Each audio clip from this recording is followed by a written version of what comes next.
زرمبش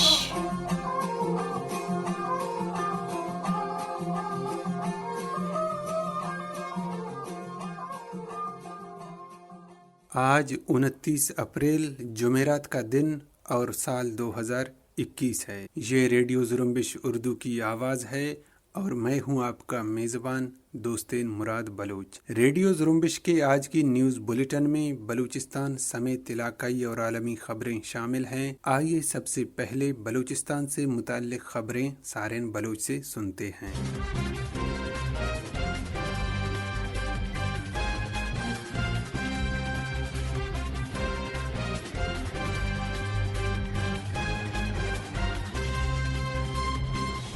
بلوچ آزادی پسند رہنما ڈاکٹر اللہ نذر بلوچ نے کہا ہے کہ نیشنل پارٹی پاکستانی فوج اور اس کے چینی فرمان روا کے ساتھ مل کر بلوچ قومی دولت کو لوٹ رہی ہے۔ ڈاکٹر اللہ نذر بلوچ نے سماجی رابطے کی ویب سائٹ ٹویٹر پر اپنی ایک ٹویٹ میں کہا کہ کبیر محمد شہی اور نیشنل پارٹی کی دیگر کیڈرز کی چینی سفیر سے ملاقات سے ظاہر ہوتا ہے کہ نیشنل پارٹی پاکستانی فوج اور اس کے چینی فرمان روا کے ساتھ مل کر ہماری قومی دولت کو لوٹ رہی اور بلوچ عوام کی قتل عام کر رہی ہے۔ ڈاکٹر اللہ نذر بلوچ کا کہنا تھا کہ ہم پہلے دن سے ہی ایسے معاونین کو بے نقاب کر رہے ہیں۔ کیچ کے مرکزی شہر تربت سنگانیسر میں قبرستان کے قریب واقع قابض پاکستانی فوج کی چوکی پر منگل کی شام دستی بم سے حملہ کیا گیا۔ پولیس کے مطابق اس حملے میں کوئی جانی نقصان نہیں ہوا، لیکن 4 فوجی اہلکار زخمی ہوئے جنہیں ہسپتال منتقل کیا گیا۔ حملے کے بعد حسب معمول قابض پاکستانی فوج کے اہلکار حواس باختہ ہوئے راستے پر ناکے لگا کر موٹر سائیکل سواروں پر تشدد کیا۔ سنگانی سر دستی بم حملے کی ذمہ داری بلوچستان لبریشن فرنٹ کے ترجمان میجر گوہرام بلوچ نے قبول کرتے ہوئے کہا کہ منگل کی شام BLF کے سرمچاروں نے تربت میں سنیما چوک پر قائم فوجی چوکی پر دستی بم سے حملہ کیا، جس سے پاکستانی فوج کو جانی و مالی نقصان اٹھانا پڑا۔ بلوچستان کے افغانستان سے متصل سرحدی علاقے قلعہ عبداللہ میں پولیس گاڑی کے قریب دھماکہ ہوا ہے۔ دھماکے میں ایک پولیس اہلکار ہلاک جبکہ 5 زخمی ہو گئے ہیں۔ پولیس کے مطابق دھماکہ قلعہ عبداللہ بازار میں پولیس کی گاڑی کے قریب کیا گیا۔ دھماکے کے نتیجے میں ایک پولیس اہلکار موقع پر ہی ہلاک جبکہ 5 زخمی ہوئے ہیں۔ ابتدائی اطلاعات کے مطابق دھماکہ ریموٹ کنٹرول تھا جسے موٹر سائیکل میں نصب کیا گیا تھا۔ دکی میں کوئلہ کان میں مٹی کا تودا گرنے سے ایک کانکن ہلاک ہوا ہے۔ ہلاک ہونے والے کانکن کی شناخت محمد داؤد ولد اختر جان کے نام سے ہوئی ہے، جو افغانستان کا رہائشی ہے۔ خزدار کے علاقوں لزو اور گزگی حیات آباد میں 2 مختلف فائرنگ کے واقعات میں 2 افراد زخمی ہوئے ہیں۔ فائرنگ کے واقعے میں زخمی افراد کی شناخت عبدالغنی اور شاہ زمان ولد خالد کے ناموں سے ہوئی ہے۔ کوئٹہ کے نواحی علاقے سریاب کسٹم کے علاقے AGS کالونی کے قریب سے ایک شخص کی لاش ملی ہے، جسے شناخت کے لیے سول ہسپتال منتقل کر دیا گیا۔ مستونگ سے سال 2013 میں لاپتہ ہونے والے لیویز اہلکار سعید احمد کی والدہ نے کہا ہے کہ میرے بیٹے کے ساتھ گرفتار ہونے والے عبداللہ سال 2018 میں رہا ہو گئے، لیکن ہمیں FC کے کرنل نصیب اللہ نے بیٹے کی بازیابی کی یقین دہانی کرائی تھی، لیکن بیٹا تاحال لاپتہ ہے۔ انہوں نے التجا کرتے ہوئے کہا کہ میرا بیٹا لیویز فورس میں ملازم تھا، ہم گزشتہ 8 سالوں سے ہر دروازے پر دستک دے کر تھک گئے ہیں، لیکن ابھی تک ہماری فریاد سننے والا کوئی نہیں ہے۔ انہوں نے کہا کہ ہم حکومت سے مطالبہ کرتے آ رہے ہیں کہ اگر میرا بیٹا مجرم ہے تو اسے عدالتوں میں پیش کریں۔ بلوچستان کے دارالحکومت کوئٹہ میں voice for Baloch missing persons کے احتجاج کو 4298 دن مکمل ہو گئے۔ VBMP کے رہنما ماما قدیر بلوچ نے اس موقع پر مختلف وفود سے اپنے خیالات کا اظہار کرتے ہوئے کہا کہ بلوچستان میں بلوچ قوم کی پرامن جدوجہد کی بڑھتی ہوئی مقبولیت اور عوامی پذیرائی سے بوکھلاہٹ کا شکار پاکستان نے اپنے مذموم مقاصد کے حصول کے لیے ڈیتھ اسکواڈز بنائے ہوئے ہیں۔ یہ ڈیتھ اسکواڈ بلوچ پرامن جدوجہد سے جڑے طلباء، وکیل، ڈاکٹر، صحافیوں سمیت ہر طبقہ فکر اور عمر کے بلوچوں کو اغوا کر کے قتل کرنے میں ملوث ہے۔ انہوں نے کہا کہ بلوچستان بھر میں ڈیتھ اسکواڈز کی سربراہی اور سرپرستی میں پاکستانی گماشتن سمیت اس کے نام نہاد ارکان شامل ہیں۔